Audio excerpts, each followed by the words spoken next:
Hello, world. It's me, Dennis, and today I have my friend Sterling Cabbiness on the show. Hello, Sterling. Hi, how's it going? Fine. Listen, dear one, I understand that you have a new album that you've just completed and that it's dropped this month. Tell me about it. Tell me about what's going on. Yeah, so I dropped a new album. It's called Positivity. And it's about my struggle with positivity and staying positive. I live by what I call my paths, which is four P's. It's or five P's. It's patience, passion, positivity, persistence, and uh, practice. And I and got that. Yeah, exactly where yeah. we're going. Yeah, and uh positivity is the one that I struggled the most with, and over the last um few years, I've had really bad struggles with depression, so this is like my story of learning how to be positive, and learning how to get over my depression. Well, positivity isn't just denying the darkness, is it? I mean, can you dig a little deeper into it about what you're learning about positivity and help me to understand it better? Yeah, so I'm actually really glad you brought that up. Uh, a lot of this album isn't denying the bad things, because there is a place of toxic positivity, and I wanted to border that with it's not all good. A lot of what positivity is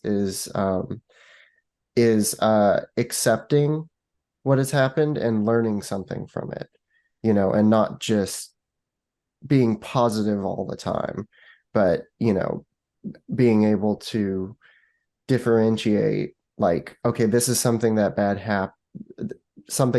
happened. This is something I'm getting out of it. I can choose to take what I want. If I understand you correctly, let me see if I can wrap my mind around it.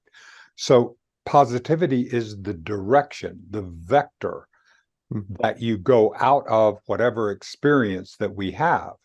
Mm-hmm. And to Yeah. be able to be able to say, okay, well, here I am. I accept what is. Now I'm going to take what it is and move forward in that direction.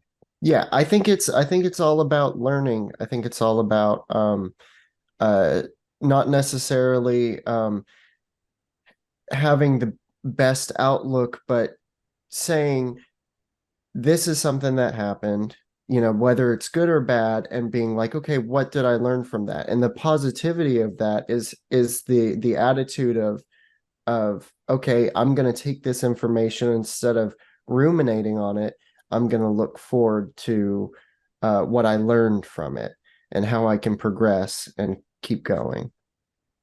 Now, depression is such a strong, dark cloud on that. It can make it very difficult to be able to look forward, to be able to look into something that is positive. So, can you talk a little bit about your journey and doing that and being able to see depression in a new way?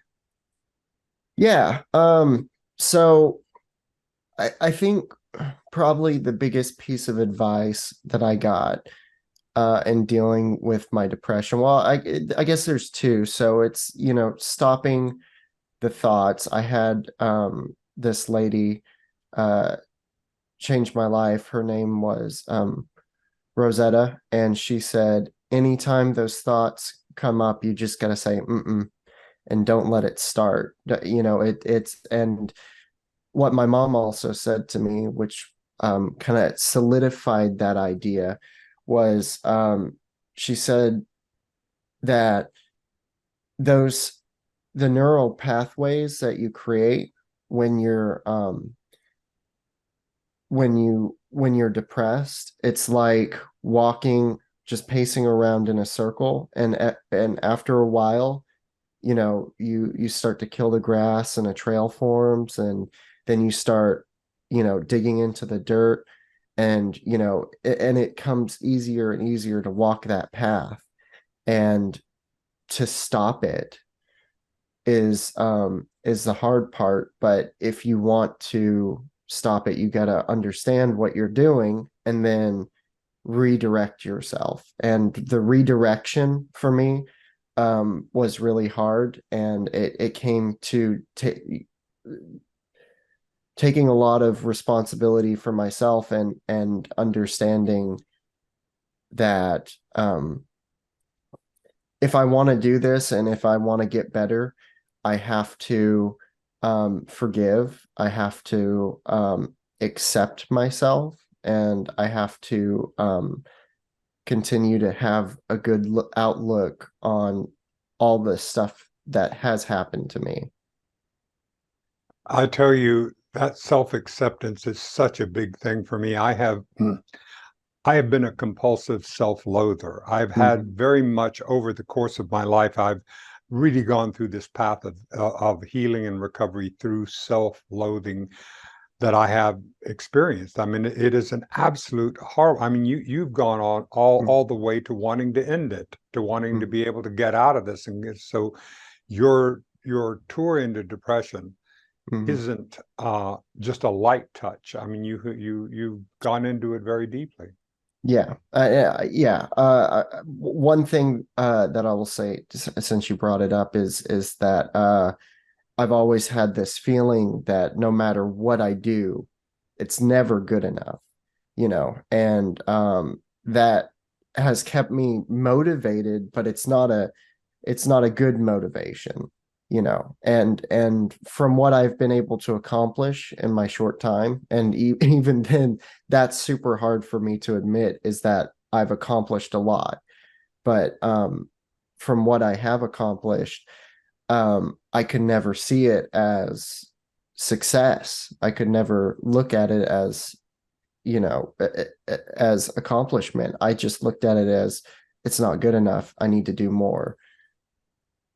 And this is very, very common. This is a common piece. Now, your there is clinical depression to where people need medication. And this isn't a diagnosis or for you to Mm-hmm. tell other people what they should do, but Mm-hmm. this is your story.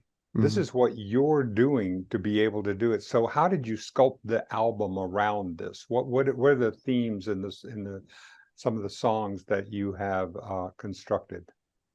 Yeah, so the start of the album really delves into my mindset of how I think the world operates.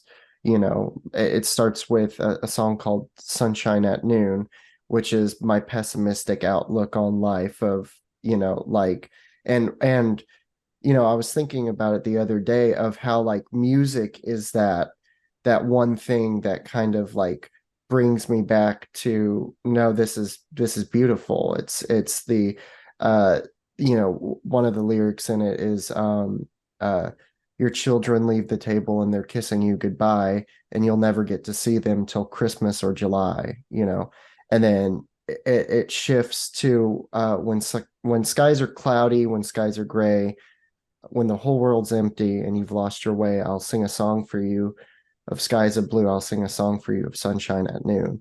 It's the pessimism of, yeah, everybody's gone now. You're all adults. You don't get to see your family anymore. And then it's like that music brings you back. The song is the sunshine and the blue skies. And then Haley's song is like uh, an amalgamation of a bunch of people that I know. And honestly, the more I look at it, it's about myself and giving up um, on creativity and artistic freedom because of how it's not accepted, and how I don't feel like I could find success because because being an artist is hard and pushing through that, and you're constantly told to be a part of the mold, be a part of the system. And then after that part in the album, it kind of just delves into my struggles, the things that I've been through. And then, finally there's a point in the album where it's oh goodness, which song is it? I gotta think about these things, right? Um uh Don't You Know There's Love, where I'm finally starting to accept myself and forgive the people around me for all the damage they've done, and just move forward with a more positive outlook. And yeah, that I think that kind of shows the journey of like the thought process of I'm pessimistic, but then I'm also depressed, and then how do I get out of that? And it's the forgiveness, it's the learning to accept yourself, learning to accept the people around you, and just love instead of ruminate and hold grudges. So how are you sending this album out? What are the ways that your fans can connect with you so that they can listen to and purchase and hear the album? So I'm on all streaming services. Mhm. So wherever you want to listen to music, Spotify, Apple Music, Amazon Music, wherever you listen, it's out everywhere. I actually really don't care if people buy the album so much as they just listen to it. I think that's my biggest priority. If you can't afford it, don't worry about it. If you can't, or if you don't want to pay for it, don't worry about it. You're not hurting my feelings. Well, still, we need to be working artists, Yeah. on how we're doing. So this particular album, working through the concept of depression and being able to deal, it's such, I mean, mental illness and our own sense of selves is such a powerful message, and that all of us are going through at this time in our lives. I mean, and this is your opportunity to advocate for this. Mm-hmm. Yeah. And I really I think that just listening to it is the best thing that you can do. Or if you want to come out and you're in the Austin area or anywhere that I'm playing, supporting my live shows, that is a great way to support me. I love seeing friendly faces and people who are coming out to just have a good time and listen to some good music. Ah, wonderful. Well, thank you. Thank you, Sterling. Thank you for this opportunity to be able to see you here in November of 2023 and the time going forward. What's next on your creative list? How are you going to follow up from this album? So I'm going back into music full time again. So I'm really focusing on playing more shows and just being out more. So if I go to your Facebook page, will I be able to see where you are and have links to whatever you do? Is that the best way, or your TikTok or your Instagram?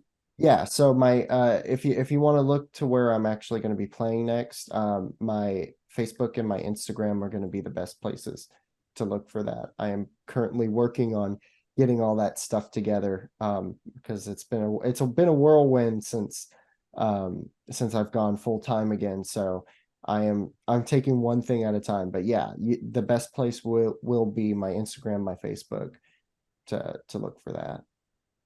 Wonderful. Well, thank you. Thank you so much, Sterling, for giving me this opportunity to be able to connect with you and to know that you're expanding your reach. You're getting a chance to touch us and to know your wonderful journey as you're going through this healing yourself and going through and spreading your music for all of us. Thank you so much, Dennis, for having me. I really appreciate this. Thank you, everyone. Thank you for watching. Pay attention. Sterling Cabbiness coming to a venue near you. See everyone next time. Imagine if you were able to watch your great-grandparents tell stories from their lives. What made them laugh? What moved them? how they responded to adversity and triumph, and what impacted their existence. That would be a treasure. Now you can offer that gift to your loved ones. Hello, I'm Dennis Tardan. For more than 45 years, I've been a professional interviewer documenting the lives and times of hundreds of people. I will guide you or your family member through the important stories of your lives using my unique interviewing skills. I'm now offering my legacy interviews worldwide via Zoom from the comfort of you or your loved one's own home. All you need is a webcam, and I will do the rest. Contact me today to schedule your legacy interview.